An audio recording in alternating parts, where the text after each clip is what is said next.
إن الحمد لله نحمده ونستعينه ونستغفره ونعوذ بالله من شرور أنفسنا ومن سيئات أعمالنا من يهده الله فلا مضل له ومن يضلله فلا هادي له وأشهد أن لا إله إلا الله وحده لا شريك له وأشهد أن محمدا عبده ورسوله أما بعد فإن خير الحديث كتاب الله وخير الهدي هدي محمد صلى الله عليه وسلم وشر الأمور محدثاتها وكل محدثة بدعة وكل بدعة ضلالة وكل ضلالة في النار.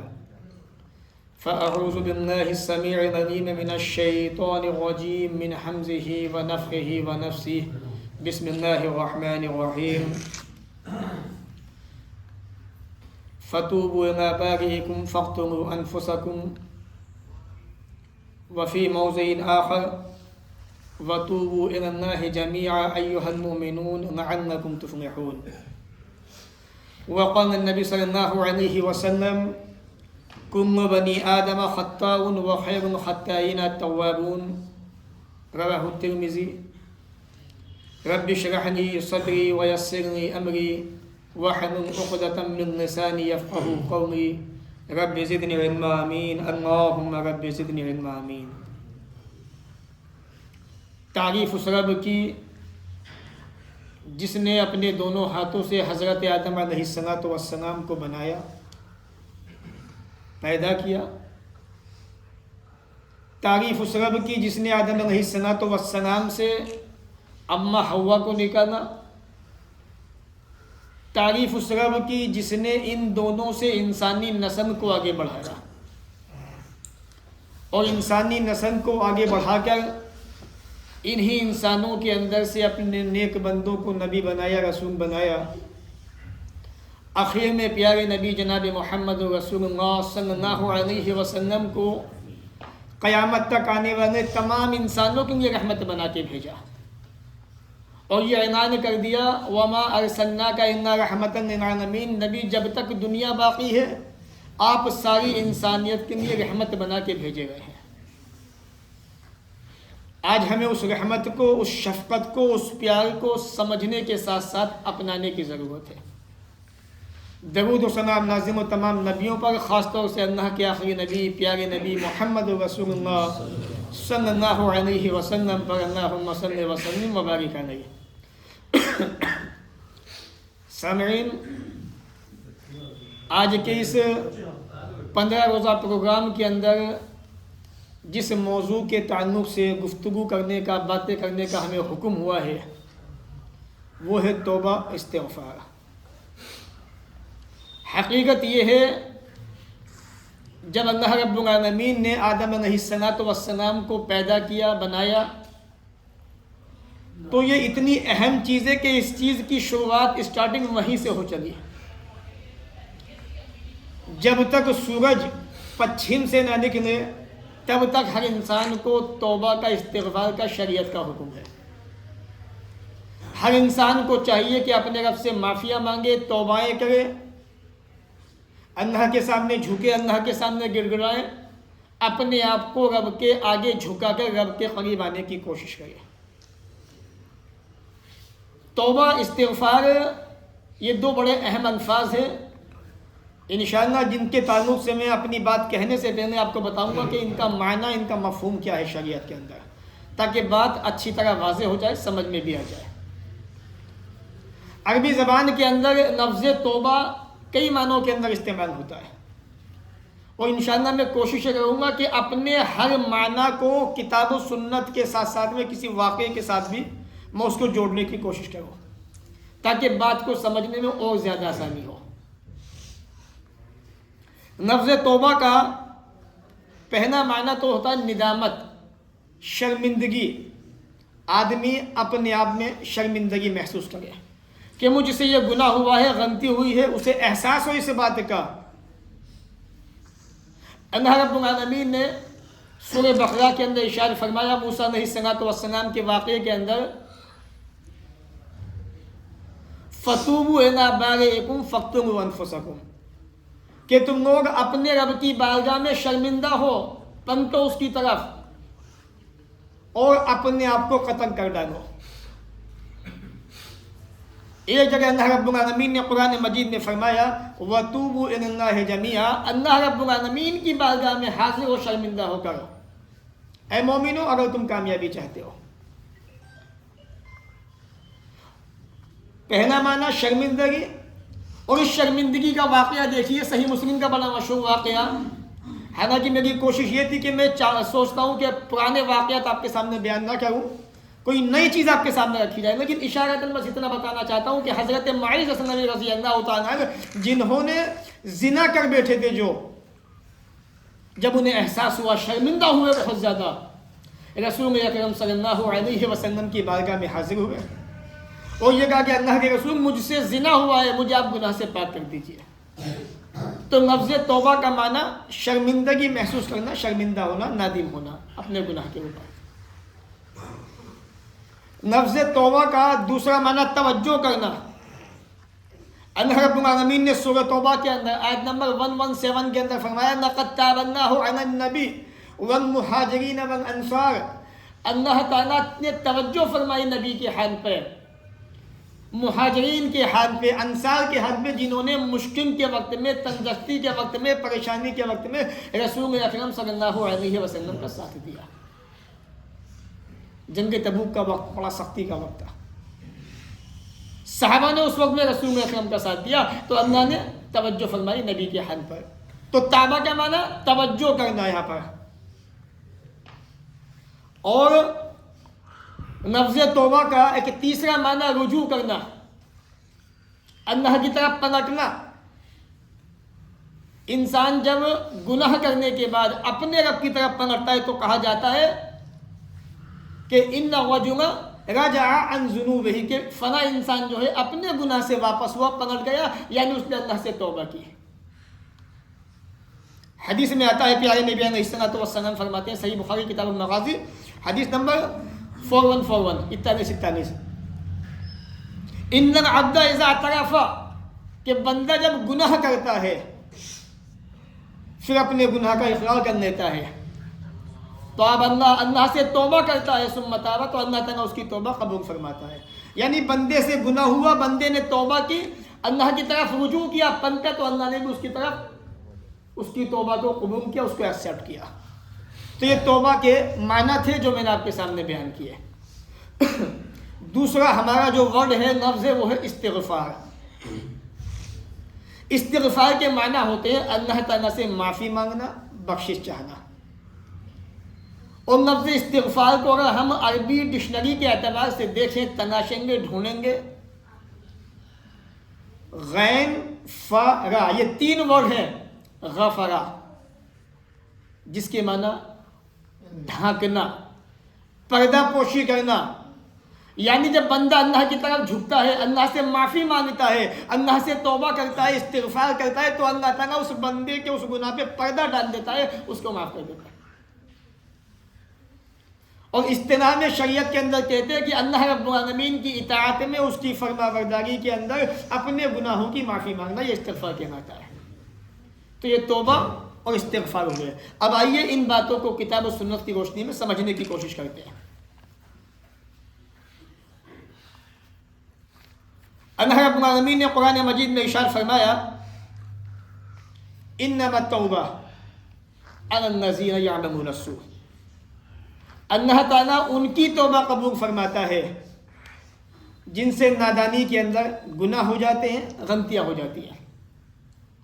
یعملون السوء بجہالۃ، جو نادانی میں گناہ کر جاتے ہیں، برے کام کر جاتے ہیں، ثم یتوبون من قریب، پھر فوراً اللہ کی طرف پلٹتے ہیں، اللہ سے معافی مانگتے ہیں، اللہ کی طرف جھکتے ہیں کہ اللہ ہم سے گناہ ہوا، غلطی ہو گئی، ہمیں معاف کر دے، اللہ ان کی توبہ قبول فرماتا ہے۔ فَأُولَٰئِكَ يَتُوبُ اللَّهُ عَلَيْهِمْ، یہی وہ اللہ کے بندے جن کی توبہ اللہ قبول فرما لیتا ہے۔ دوسری جگہ اللہ رب العالمین نے قرآن مجید میں فرمایا وَالَّذِينَ إِذَا فَعَلُوا فَاحِشَةً، اللہ رب العالمین اپنے بندوں کے بارے میں فرما رہا ہے کہ ہمارے وہ بندے جو دنیا کے اندر برے کام کر جاتے ہیں، والذین اذا فعلوا فاحشۃ کہتے ہیں فحش کام کو، برے کام کو، زناکاری کو، یہ فاحش کام ہوتا ہے، فاحشہ، جن انسانوں سے یہ کام ہو جاتے ہیں. او ظلموا انفسهم، یا وہ اپنے آپ میں ظلم کر جاتے ہیں، انہوں نے اللہ رب العالمین کی نافرمانی کا کام کر لیا، اللہ کو ناراض کر دیا، رات کا وقت تھا، تنہائی کا وقت تھا، کچھ گناہ ایسے کر گئے جن سے اللہ بہت ناراض ہو گیا. تو او ظلموا انفسهم، ان گناہ کو کرنے کے بعد اللہ تعالیٰ ان سے ناراض ہوا، انہوں نے ظلم کیا اپنے اوپر. اب اللہ فرماتا ہے فاستغفروا اللہ، انہوں نے اللہ سے معافی مانگی، اللہ سے بخشش کی دعائیں کی. اللہ مجھ سے غلطی ہو گئی، اللہ مجھ سے گناہ ہو گیا، اللہ سے معافی مانگی. جیسے آدم علیہ السلام سے گناہ ہوا، ہمارے سماج کے اندر، معاشرے کے اندر یہ مشہور ہو گیا کہ آدم علیہ السلام سے جب گناہ ہوا، غلطی ہوئی، تو آدم علیہ السلام پریشان ہوئے، کروں تو کیا کروں، اللہ سے معافی کیسے مانگوں، توبہ کیسے کروں. سماج کے اندر یہ بڑا مشہور ہے. اچانک آدم علیہ السلام نے دیکھا کہ اللہ کے عرش کے نیچے لکھا ہوا ہے لا الہ الا اللہ محمد رسول اللہ. سمجھ گئے کہ یہ کوئی بہت اونچی ہستی ہے جو مستقبل میں کوئی آنے والی ہے. تو آدم علیہ السلام نے اس نبی کے وسیلے سے دعا مانگ لی. نعوذ باللہ ثم نعوذ باللہ. ایک جھوٹی بات، ایک ایسی بات جس کا کتاب و سنت میں کہیں سے کہیں تک کوئی ذکر موجود نہیں ہے. اللہ رب العالمین نے آدم علیہ السلام کے بارے میں سورہ بقرہ کے اندر فرمایا فتلقى آدم من ربه کلمات فتاب علیہ. اللہ رب العالمین سے آدم علیہ السلام نے چند باتیں، چند کلمے سیکھ لیے. پھر آدم علیہ السلام نے اللہ کی طرف رجوع کیا، اللہ سے معافی مانگی، اللہ نے ان کی توبہ قبول کی. اور بڑی مشہور آیت ہے قرآن مقدس سورہ اعراف کی، ربنا ظلمنا انفسنا وان لم تغفر لنا وترحمنا لنكونن من الخاسرین. آدم علیہ السلام نے ان الفاظ کے ذریعے سے اللہ سے معافی مانگی، توبہ کی، اپنے آپ کو گنہگار ثابت کیا. ڈائریکٹ اللہ سے معافی مانگی، کسی نبی کے واسطے سے دعا نہیں کی گئی. تو انسان سے غلطی ہو جائے، گناہ ہو جائے، فوراً پلٹیے اللہ کی طرف، اللہ کے دربار میں آئیے، کیونکہ گناہوں کو معاف وہی کرنے والا ہے، اس کے سوا کوئی گناہوں کو معاف نہیں کر سکتا. اس لیے اللہ نے فرمایا والذین اذا فعلوا فاحشۃ، جب ان سے فحش کام ہو جاتے ہیں، برے کام ہو جاتے ہیں، یا وہ اپنے اوپر ظلم کر لیتے ہیں،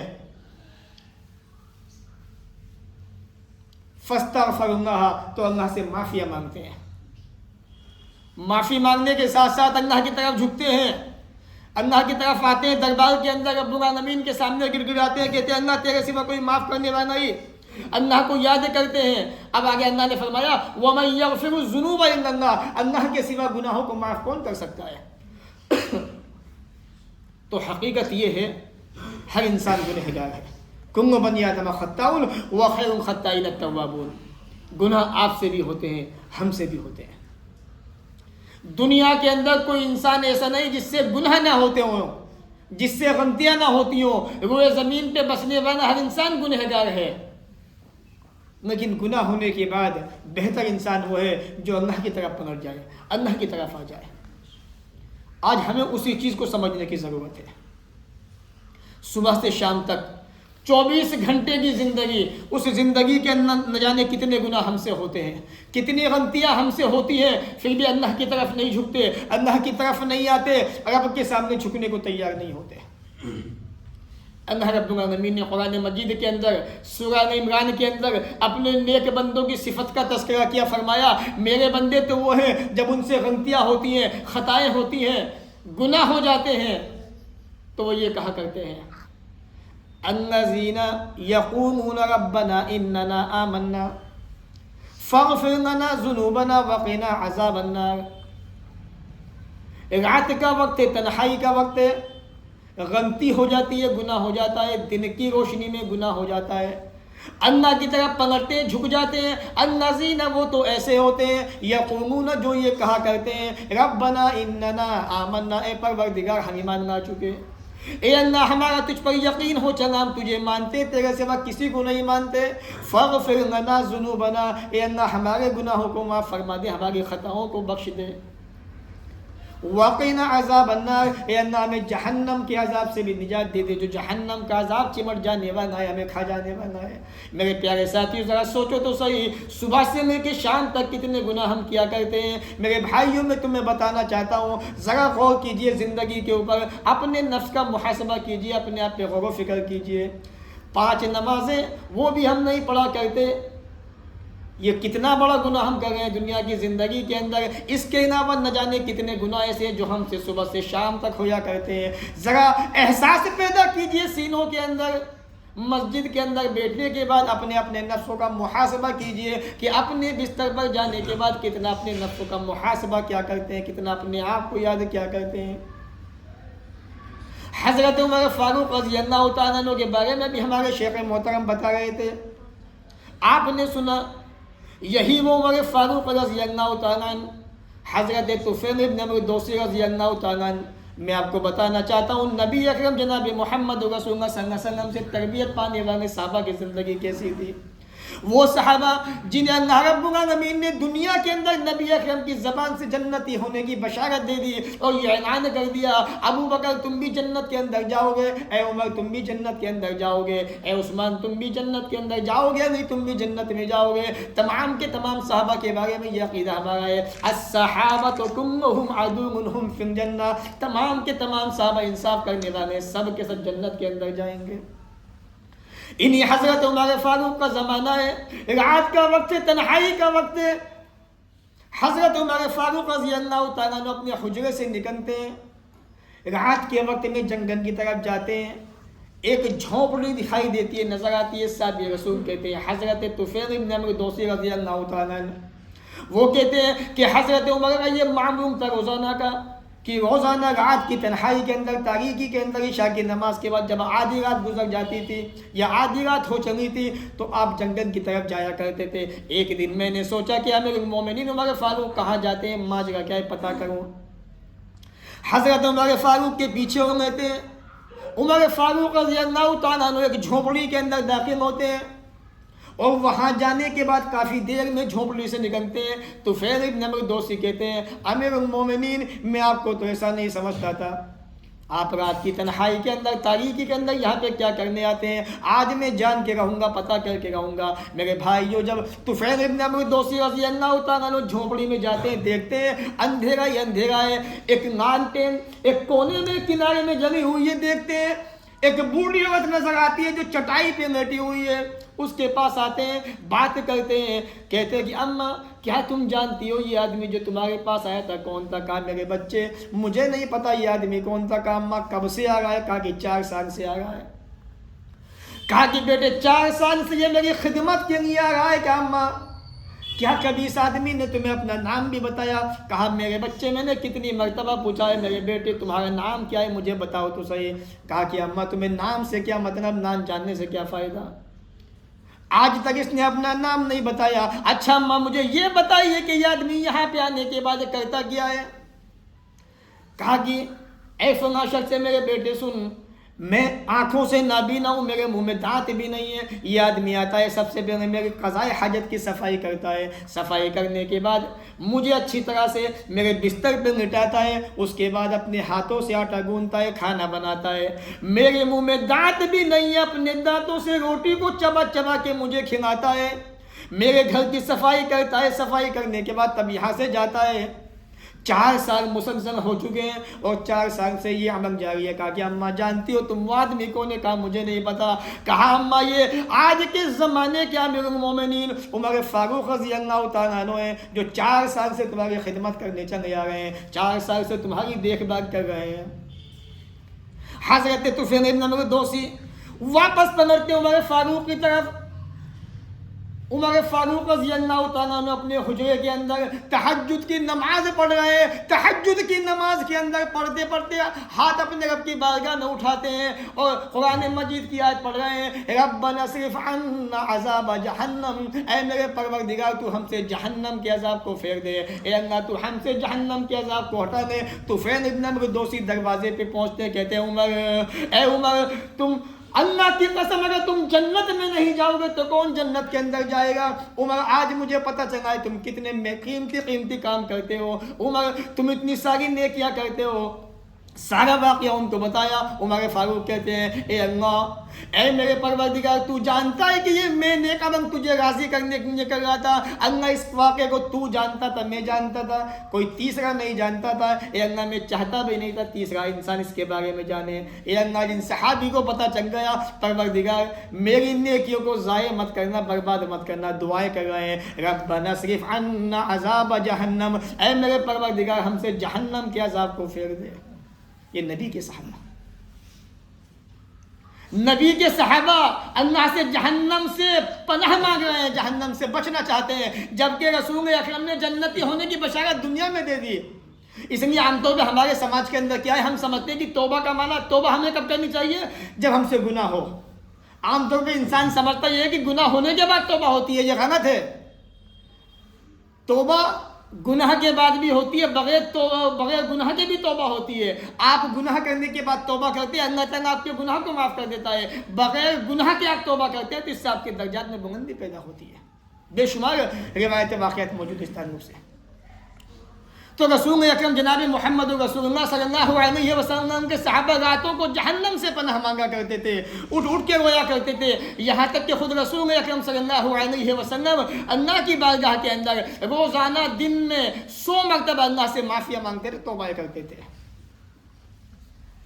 نبی رحمت جن کے بارے میں حدیث میں آتا ہے، پیارے نبی نے فرمایا سب سے پہلے قبر میری پھٹے گی۔ جب میدان محشر قائم ہوگا، دنیا فنا ہو جائے گی، روئے زمین پہ ایک بھی انسان باقی نہیں بچے گا، آپ فرماتے ہیں سب سے پہلے قبر میری پھٹے گی اور میں تمام ابن آدم کا سردار ہوں گا۔ سب سے پہلے جنت کا دروازہ میرے لیے کھولا جائے گا اور سب سے پہلے جنت میں داخل ہوں گا۔ وہ نبی کیا کہہ رہے ہیں؟ راتوں کو تہجد پڑھ رہے ہیں، تہجد میں اٹھ کے اللہ سے جہنم کے عذابوں سے پناہ مانگ رہے ہیں، اپنی امت کی فکر کر رہے ہیں۔ کیا نبی سے گناہ ہوا تھا؟ کیا نبی سے غلطی ہوئی تھی؟ تو توبہ درجات میں بلندی بھی پیدا کرتی ہے اور گناہوں سے معافی کا ذریعہ بھی ہے۔ اس لیے بغیر گناہ کے بھی توبہ انسان کو کرنی چاہیے۔ آپ یہ نہ سوچیں کہ مجھ سے تو گناہ ہوا ہی نہیں، میں کیوں معافی مانگوں۔ اگر آپ یہ چاہتے ہیں کہ آپ کے گناہوں کے اندر، آپ کے نیکیوں کے اندر اضافہ ہو، آپ کے درجات میں بلندی ہو، تو اللہ کی طرف جھوکیے، معافیا مانگیے اللہ تعالیٰ سے۔ اللہ رب العالمین نے قرآن مجید میں فرمایا اپنے بندوں کے تعلق سے، استغفروا ربکم، اپنے رب سے معافیا مانگا کرو، انہ کان غفارا، وہ رب تو بڑا معاف کرنے والا، بڑا بخشنے والا ہے۔ یرسل السماء علیکم مدرارا، جب تم اپنے رب سے معافیا مانگو گے، اپنے رب سے بخششیں مانگو گے، اپنے رب کی بارگاہ میں توبہ کرو گے، اللہ فرماتا ہے تم پر آسمان سے موسلادھار بارشیں نازل کر دیں گے۔ میرے پیارے ساتھی ذرا اندازہ کیجئے، آج ہم سماج کے اندر، معاشرے کے اندر پانی کے لیے ترستے ہیں، بارش کے پانی کو دیکھنے کے لیے ترس جاتے ہیں۔ اللہ رب العالمین فرما رہا ہے یرسل السماء علیکم مدرارا، وہ تم پہ موسلادھار بارشیں برسا دے گا۔ کس چیز کے ذریعے سے؟ استغفار کے ذریعے سے، اللہ سے معافی مانگنے کے ذریعے سے۔ وَيُمْدِدْكُمْ بِأَمْوَالٍ وَبَنِينَ، اور وہ تمہیں مال بھی دے گا، پراپرٹی بھی دے گا، جائیداد بھی دے گا۔ آج جس کاروبار کے لیے تم پریشان ہو دنیا کی زندگی کے اندر، تم یہ چاہتے ہو ہم پہ سختیاں کی جا رہی ہیں، ہمیں پریشان کیا جا رہا ہے، زندگی کو تنگی میں ڈالا جا رہا ہے، زندگی کو پریشان کیا جا رہا ہے، کھانے کمانے کے ذریعے تنگ ہوتے جا رہے ہیں، کاروبار کے اندر، بزنس کے اندر پریشانیاں بڑھتی جا رہی ہیں۔ میرے بھائیوں، پریشانیاں وہاں سے نہیں آ رہی ہیں، پریشانیاں ہم نے خود پیدا کی ہوئی ہیں۔ اللہ رب العالمین نے قرآن مجید میں ارشاد فرمایا سورۃ طٰہٰ کے اندر، وَمَنْ أَعْرَضَ عَنْ ذِكْرِي فَإِنَّ لَهُ مَعِيشَةً ضَنْكًا، جس نے میری یاد سے منہ موڑ لیا، جس نے مجھے یاد نہیں کیا۔ میں تم سے پوچھنا چاہتا ہوں میرے پیارے ساتھیوں، جتنے لوگ مسجد کے اندر بیٹھے ہوئے ہیں، وہ سب اپنے اپنے ضمیر سے، اپنے اپنے نفس سے سوال کریں، صبح سے شام تک، رات کو سونے تک، صبح اٹھنے تک، 24 گھنٹے کے اندر اپنے رب کو کتنا یاد کرتے ہیں، اپنے رب کے نام کی کتنی تسبیح پڑھا کرتے ہیں، اپنے رب کے نام کا کتنا ڈنکا بجاتے ہیں 24 گھنٹے کے اندر۔ اللہ نے فرمایا وَمَنْ أَعْرَضَ عَنْ ذِكْرِي فَإِنَّ لَهُ مَعِيشَةً، اور لوگوں تمہارے کاروبار میں تنگی پیدا کر دیں گے، دنیا کی زندگی میں تنگیاں پیدا کر دیں گے۔ وَنَحْشُرُهُ يَوْمَ الْقِيَامَةِ أَعْمَىٰ، آج کاروبار تنگ کر دیے گئے، کاروبار میں پریشانی آ گئی، دقتیں پیدا ہو گئی، ہمارے اپنے کرتوتوں کا نتیجہ ہے۔ اتنا ہی نہیں، اللہ رب العالمین نے آگے فرمایا اور لوگوں یاد رکھو جو اپنے رب کو یاد نہیں کرتے، اپنے رب کی تعریفیں بیان نہیں کرتے، ہم تمہیں قیامت کے دن اندھا بنا کے اٹھائیں گے۔ وَنَحْشُرُهُ يَوْمَ الْقِيَامَةِ أَعْمَىٰ، بندہ کہے گا یا رب لِمَ حَشَرْتَنِی أَعْمَىٰ، اے اللہ تو نے مجھے اندھا بنا کے کیوں اٹھایا ہوا ہے؟ اے اللہ وَقَدْ كُنْتُ بَصِيرًا، دنیا کی زندگی کے اندر میں دیکھا کرتا تھا، دنیا کے اندر میری نگاہیں موجود تھی، میری آنکھیں موجود تھی، اللہ میں دیکھنے والا تھا، پر فرمائے گا اے بندے تو نے اسی طرح مجھے دنیا کی زندگی میں بھلا دیا تھا۔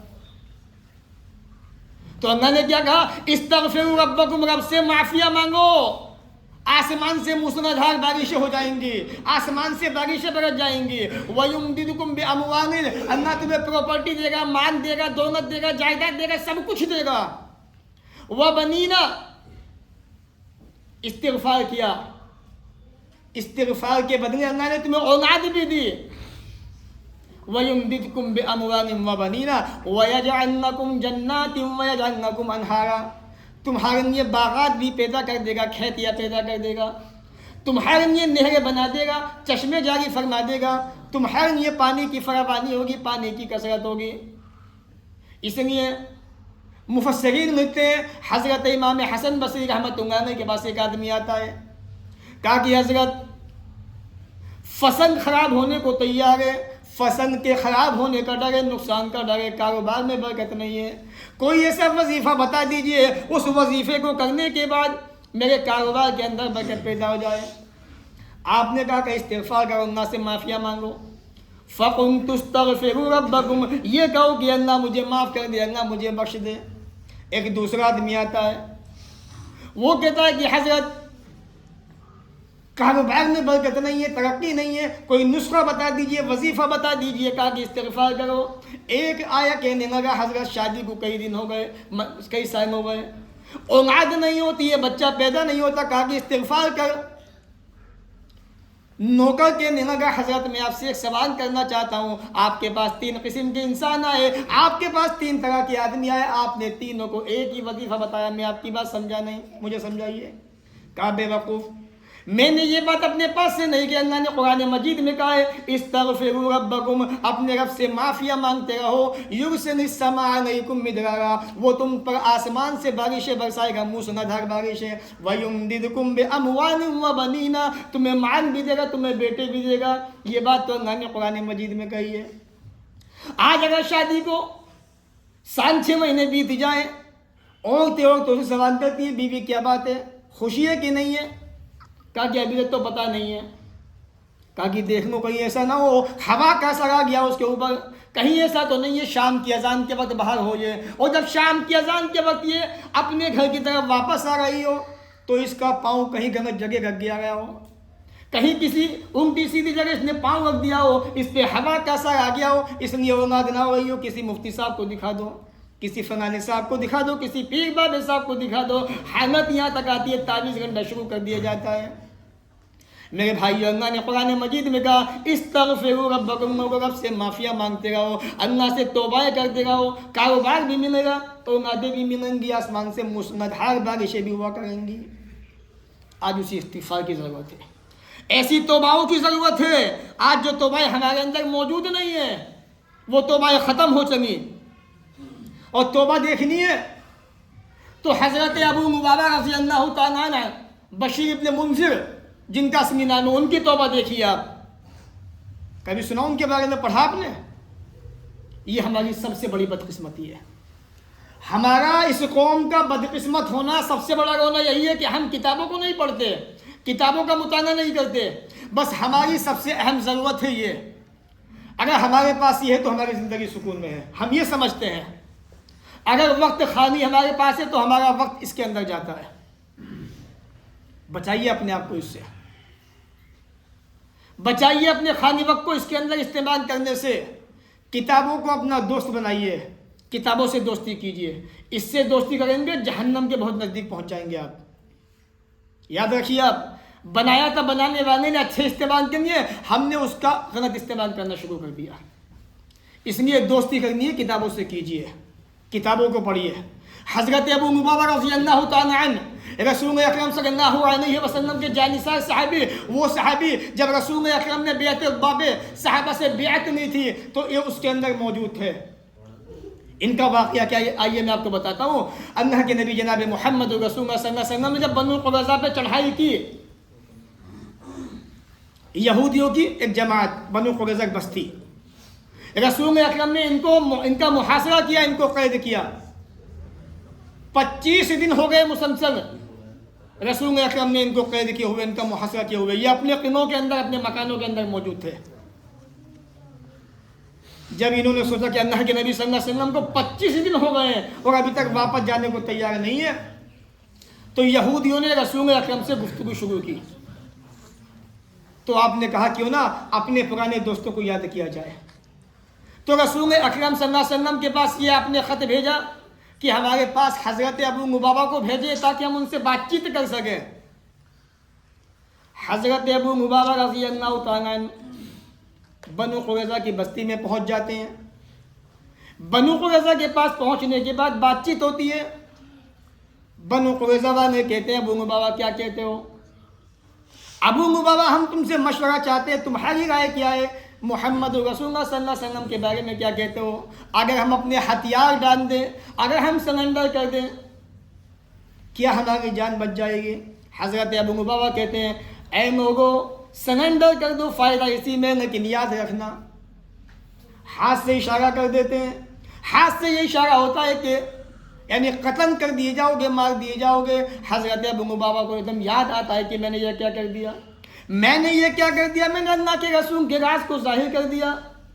اللہ نے قرآن میں کہا یا ایھا الذین آمنوا لا تخونوا اللہ والرسول، اے ایمان والو اللہ اس کے رسول کے رازوں میں خیانت نہ کیا کرو، ان کے رازوں کو ظاہر نہ کیا کرو۔ حضرت ابو لبابہ کو احساس ہوتا ہے، فوراً احساس ہو جاتا ہے، غلطی تو ہو گئی، کہنے لگے مجھ سے غلطی تو ہو گئی، اب میں کروں تو کیا کروں؟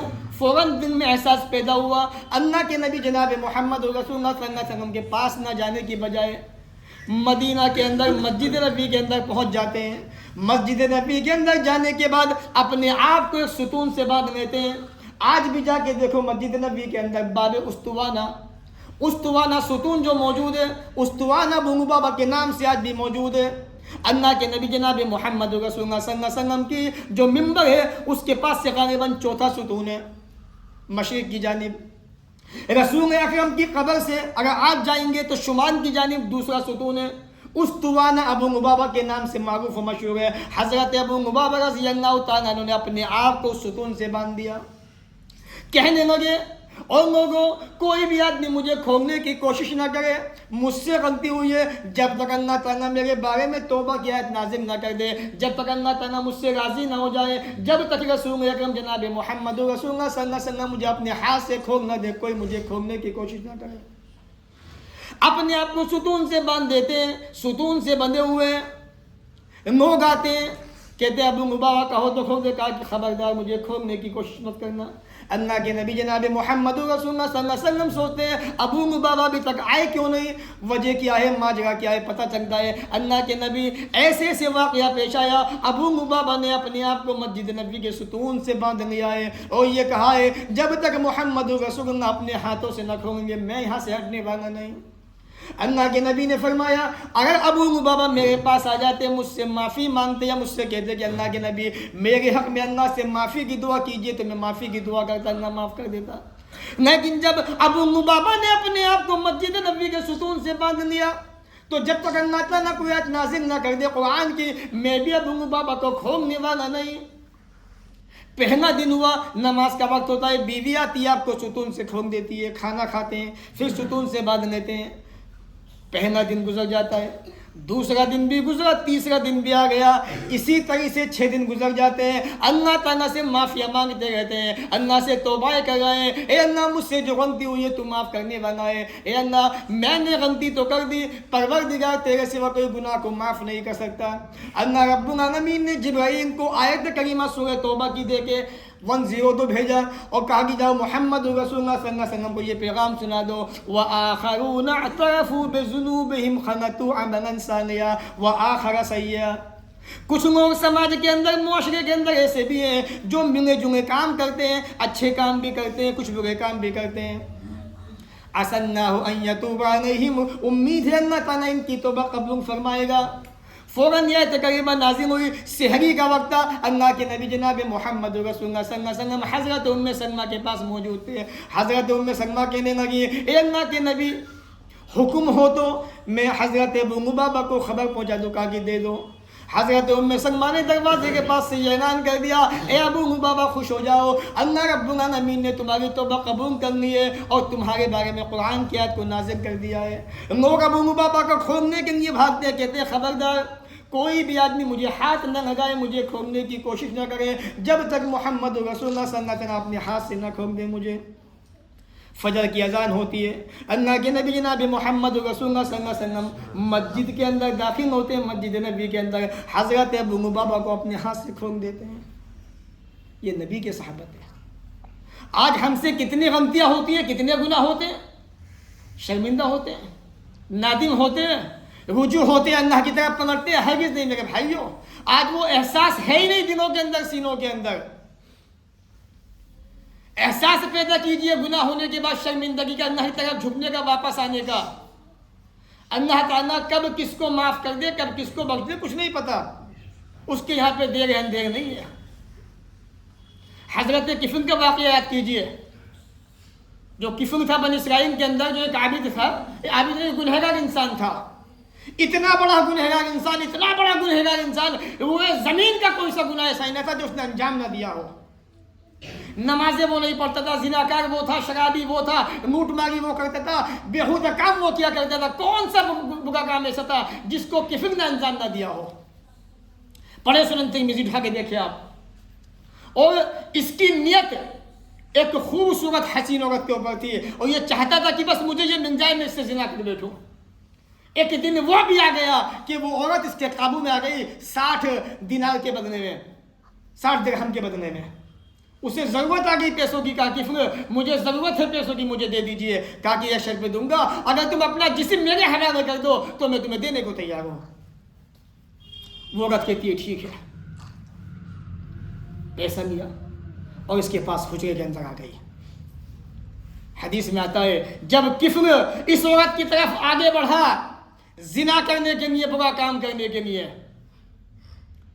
وہ عورت کہتی ہے, تقریر کرتی ہے, اسپیچ کرتی ہے, اے کفر اللہ کے واسطے باز آ جا, ڈر جا اللہ کی ذات سے. آنکھوں سے آنسو بہ رہے ہیں, آنکھوں سے آنسو نکل گئے اس عورت کے. اے کفر, یہ اللہ کی نمک حرامی ہے. ہائے افسوس مجھے اپنے اوپر کہ آج میری عزت یہاں تک پہنچ گئی, یا مجھے میری کمزوری نے بے بسی نے یہاں پہ لا کے کھڑا کر دیا کہ 60 درہم کے بدلے مجھے یہ دن دیکھنا پڑ رہا ہے. اے کفر, میں اللہ کی بندی ہوں. آج تک کبھی میں نے کوئی برا کام نہیں کیا, میں نے زنا نہیں کیا, میں نے کبھی غلط کام نہیں کیا. کفر, اللہ کی رضا کرنی ہے, اللہ کے واسطے باز آ جا, ڈر جا اللہ کے عذابوں سے. اگر تو نے آج میرے ساتھ میں یہ زنا کر لیا, برا کام کر دیا, کفر میں اللہ کو کیا منہ دکھاؤں گی, رب کے سامنے جاؤں گی, رب پوچھے گا مجھ سے تو نے 60 درہم کے بدلے یہ کتنا بڑا گناہ کر لیا تھا. اے کفر, اللہ کی رضا کے لیے مجھے چھوڑ دے. ایک لمبی اسپیچ اس نے دی. حدیث میں آتا ہے اس تقریر کا کفر کے اوپر بڑا گہرا اثر ہوا. اچانک کفر کانپنے لگا, تھر تھرانے لگا, اور اسے اپنے گناہ یاد آنے لگے. کہتا ہے کفر, زندگی کے اندر کون سا گناہ ایسا ہے جو تو نے نہیں کیا؟ تو ساری زندگی زنا کرتا رہا, ساری زندگی تو نافرمانی کرتا رہا رب کی, ساری زندگی تیری اللہ کی نافرمانی میں گزر گئی. تو نے کبھی اپنے رب کو ایک گھڑی بھی یاد نہیں کیا, کبھی تو نے اپنی زبان سے اللہ کا نام لے لیا, اللہ کی طرف گیا نہیں.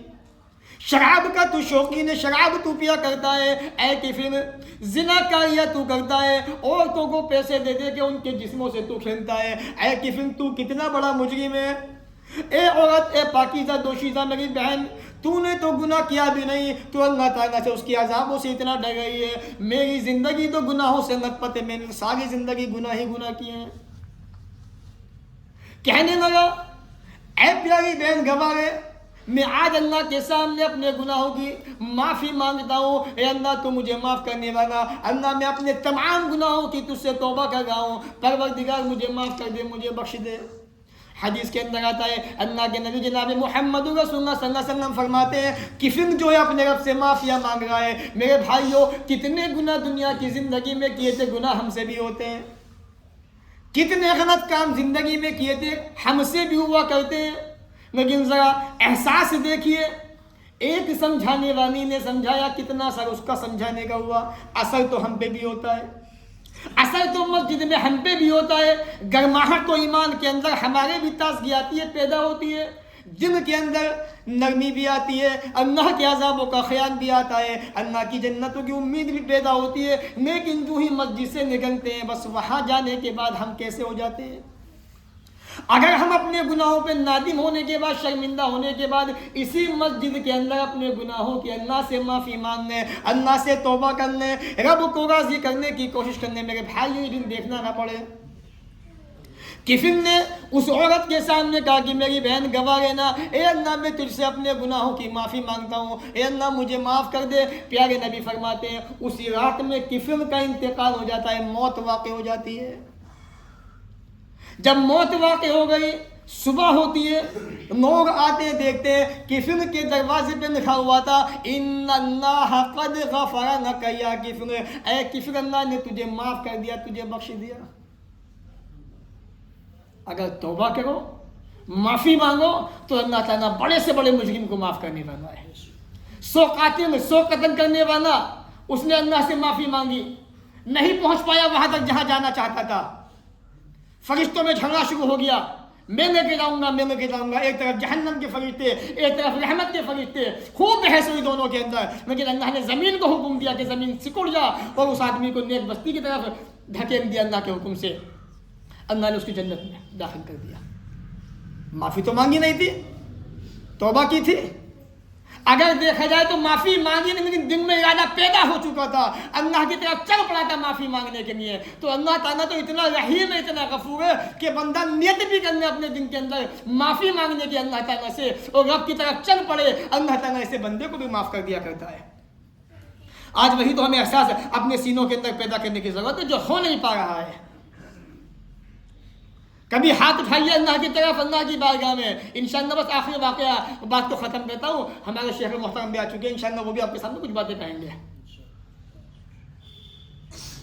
دیکھیے, توبہ استغفار دو اتنی اہم چیزیں ہیں. یہ اللہ کی قسم اگر زندگی کے اندر آپ نے ان کو اپنا معلوم بنا لیا تو گارنٹی میں دیتا ہوں ہر مشکل آسان ہے, ہر راستہ آسان ہے. اگر دشمن بھی سامنے کھڑا ہو اور آپ کے پاس یہ ہتھیار موجود ہے, بڑے سے بڑے دشمن ڈھیر ہو جاتے ہیں اس کے آگے. ابھی آپ کو اس کا احساس نہیں ہے. اور جب آپ اپنی اللہ کی بارگاہ میں ہاتھ اٹھائیں گے تو اس کا فائدہ کیا ہوتا ہے, آئیے میں آپ کو بتاتا ہوں. استغفار کے اتنے الفاظ حدیثوں کے اندر موجود ہیں, جو بھی آپ کو یاد ہے آپ اس کے ذریعے سے کیجیے. حضرت ابو بکر اللہم انی ظلمت نفسی کے ذریعے نماز میں اللہ سے استغفار کیا کرتے تھے, ہم بھی کرتے. اس کے علاوہ بہت ساری دعائیں. حافظ ابن عساکر رحمۃ اللہ علیہ تاریخ دمشق کے اندر لکھتے ہیں کہ ایک آدمی تھا جو لوگوں کو دمشق سے غالباً زیدانی گاؤں کا نام ہے, وہاں لے جایا کرتا تھا اپنی سواری سے, گھوڑا گاڑی سے. بڑا مشہور واقعہ ہے. ایک دن وہ ایک آدمی اس کے پاس آیا اور اس نے اس کی گاڑی بک کی کرائے کے لیے. کہا کہ میرے بھائی مجھے فلاں جگہ جانا ہے. کہا کہ ٹھیک ہے بیٹھیے. اب یہ غریب آدمی جس کی گھوڑا گاڑی تھی, جو مسافروں کو ایک جگہ سے دوسری جگہ پہنچاتا تھا, یہ کہنے لگا اس آدمی نے مجھ سے کرائے پہ اس کو بک کیا, میں نے اس کو اس پہ بٹھایا, اب میں دھیرے دھیرے اس کو لے کے چلا. دھیرے دھیرے منزل کی طرف گاڑی جا رہی ہے. ایک راستہ آتا ہے جو 2 حصوں کے اندر بٹا ہوا ہے. ایک راستہ ایسے جاتا ہے، ایک راستہ ایسے جاتا ہے۔ یہ غریب آدمی جو گھوڑا گاڑی چلاتا تھا اس راستے کو پہچانتا تھا، وہ اجنبی آدمی کہنے لگا مسافر اس راستے سے میں جانا چاہتا ہوں، کہا کہ مجھے یہ راستہ پتہ نہیں ہے، کہا کہ میں جانتا ہوں اس راستے کو، کہا کہ ٹھیک ہے چلتے ہیں، چل پڑا۔ گھوڑا گاڑی دھیرے دھیرے منزل کی طرف جا رہی ہے۔ وہ آدمی کہتا ہے میں اس مسافر کو آہستہ آہستہ منزل کی طرف لے کے جا رہا تھا، اچانک میں دیکھتا ہوں بیابان جنگل ہے۔ اس نے کہا ٹھہر جاؤ، روک دو یہیں پر۔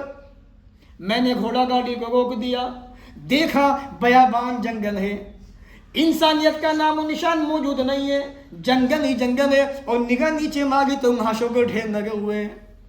نہ جانے کتنے آدمیوں کو قتل کر چکا تھا، مار چکا تھا۔ میرے دل کے اندر ڈر پیدا ہوا، میں گھوڑا گاڑی سے کودا، بھاگا اپنے آپ کو بچانے کے لیے، میرے پیچھے یہ بھی چلا وار کرنے کے لیے۔ بہرحال میں رک گیا، میں نے کہا میرے بھائی دیکھو یہ گھوڑا گاڑی بھی تم لے لو، یہ سامان بھی تم لے لو، اللہ کے واسطے مجھے جانے دو۔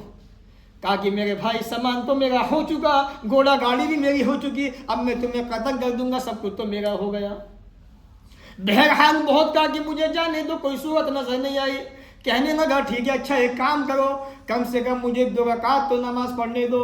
اور لوگوں مصیبتیں ہمارے پاس بھی آتی ہیں، پریشانیاں ہمارے پاس بھی آتی ہیں، کیا کبھی ہم نے مصیبت کے وقت میں اپنے رب کے سامنے اس پیشانی کو جھکانے کی کوشش کی؟ باپ گھر میں اداس آتا ہے، پریشان آتا ہے، کاروبار میں نقصان ہو گیا، بیٹا پوچھتا ہے ابو کیا بات ہے، خیریت تو ہے؟ باپ ڈانٹتا ہے بیٹے کو، جھٹک کے بھگا دیتا ہے، مار بھی دیتا ہے، پیٹ بھی دیتا ہے۔ بیوی کہتی ہے کیا بات ہے؟ کہا خبردار بولنے کی کوشش مت کرنا، میرا دماغ خراب ہے، آج میرا پارا بہت گرم ہے، اگر ایک زبان بھی ایک لفظ بھی زبان سے نکالا تو خیریت نہیں۔ وہاں زندگی جان سے جانے والی ہے، ہاتھ دھونے بیٹھنے والا ہے، زندگی ختم ہونے کو ہے۔ کہتا ہے مجھے 2 رکعت نماز پڑھنے دو۔ کہتا ہے ٹھیک ہے جلدی پڑھو۔ یہ آدمی کہتا ہے اللہ کی قسم قرآن کو میں پڑھنا، مطلب میں کتاب کو پڑھنا جانتا تھا، جو بھی قرآن مجھے یاد تھا، جو اس زمانے کی کتاب تھی اس کو میں پڑھنے والا تھا۔ یاد رکھیے گا تورات ہو اس کو بھی قرآن کہا جاتا ہے۔ میں آپ کو بتا دوں، کبھی آپ سوچیں کہ قرآن کہاں سے آ گیا، انجیل کو بھی قرآن کہا جاتا ہے، زبور کو بھی قرآن کہا جاتا ہے۔ قرآن جو ہمارے سامنے موجود ہے وہ تو ہمارا قرآن موجود ہے ہی، وہ تو ہے ہی۔ حدیث پڑھیں انشاءاللہ آپ۔ اب یہ آدمی کہتا ہے منہ سے الفاظ نکلنے کو تیار نہیں، نماز پڑھنے کھڑا ہو گیا، نہ کہوں تو کیا کہوں۔ اچانک زبان پہ قرآن مجید کی ایک آیت آتی ہے، یہ کہتا ہے امن یجیب المضطر اذا دعاہ ویکشف السوء، کون ہے وہ ذات جب مجبور بے بس انسان اس ذات کو پکارتا ہے، اس ذات کو پکارتا ہے تو وہ مجبور بے کس انسان کی فریاد کو سنتا ہے، مصیبت کے وقت میں، پریشانی کے وقت میں۔ کچھ سمجھ میں نہیں آیا، کروں تو کیا کروں، زبان سے یہ الفاظ نکلے اے اللہ تیرے سوا کون ہے جو مجھے اس مصیبت سے نجات دے سکتا ہے، پریشانی سے نجات دینے والا ہے۔ مفسرین لکھتے ہیں اچانک جنگل کے اندر سے ایک آدمی گھوڑے پہ سوار آتا ہوا دکھائی دیتا ہے، اس کے ہاتھ میں نیزہ ہے، اور وہ نیزے کو اتنی تیزی سے اس آدمی کی دشمن کے اندر گھونپ دیتا ہے، وہ خنجر پیٹ سے ہوتا ہوا کمر کے پار نکل جاتا ہے، اور وہ وہیں ختم ہو جاتا ہے، مر جاتا ہے۔ یہ اجنبی آدمی جو گھوڑا گاڑی کو یہاں سے وہاں لے جایا کرتا تھا کہتا ہے اے میرے بھائی تم ہو کون، میری بات تو سنو۔ کہا کہ مجھے اس رب نے بھیجا ہے جس کو تم نے پریشانی کیا نام میں پکارا ہے، یاد کیا ہے۔ آپ ذرا یاد کیجئے، آپ نہیں کرتے آپ اپنے رب کو، آج اپنے رب کو پکارو، یاد کرو، معافی تو مانگو، توبہ تو کرو۔ بس آپ کو حکومت کی سختیاں دکھائی دے رہی ہے کہ اب ہم پہ ایسا ہو رہا ہے ویسا ہو رہا ہے، یاد رکھو یہ ساری مصیبتیں پریشانیاں ہمارے کرتوتوں کا نتیجہ ہے سب۔ ان کو دکھایا جس نے، بتایا جس نے، ہم نے تو بتایا۔ آج حکومت کی ہم پہ نگاہ ہے کیوں ہے؟ ہم ہی نے سب کچھ کیا، مخبر ہمارے اندر موجود، ہماری خبریں یہاں سے وہاں جا رہی ہیں، اور ہم کہتے ہیں کاروبار نہیں، پیسے نہیں، سب سے مہنگی شادیاں ہماری ہوئی سماج کے اندر، معاشرے کے اندر۔ یاد رکھو ویڈیو بنائی جا رہی ہیں آپ کی شادی بیاہ کی، اور وہاں پر پہنچائی جا رہی ہیں کہ دیکھیے مسلمان غریب ہے، تم کہتے ہو ان سے زیادہ پیسہ ہے نہیں کسی کا پورے سماج کے اندر، معاشرے کے اندر، اس لیے تمہاری زندگی تنگ کی جا رہی ہے تاکہ تم سیدھے راستے پہ آ سکو۔ میرے بھائیوں ذرا احساس پیدا کیجیے، ہر باتیں تو ہوتی رہیں گی، یہ توبہ استغفار اپنے رب سے خوب کیجیے، خوب معافیاں مانگیے، ہم سب گنہگار ہیں، سب خطا کار ہیں. ہر نماز کے اندر نماز کے بعد چلتے پھرتے بستر پہ جانے کے بعد اپنے رب سے معافی مانگتے رہیے اور یہ دعا پڑھتے رہیے استغفر اللہ ربی من کل ذنب واتوب الیہ. اے اللہ میں تجھ سے ہر اس گناہ سے معافی مانگتا ہوں جو مجھ سے ہوا ہے اور میں تیری طرف توبہ کرتا ہوں. اللہ تعالیٰ انشاءاللہ ہماری سنے گا بھی اور ہمیں دے گا بھی. وآخر دعوانا ان الحمد للہ رب العالمین والسلام علیکم ورحمۃ اللہ وبرکاتہ.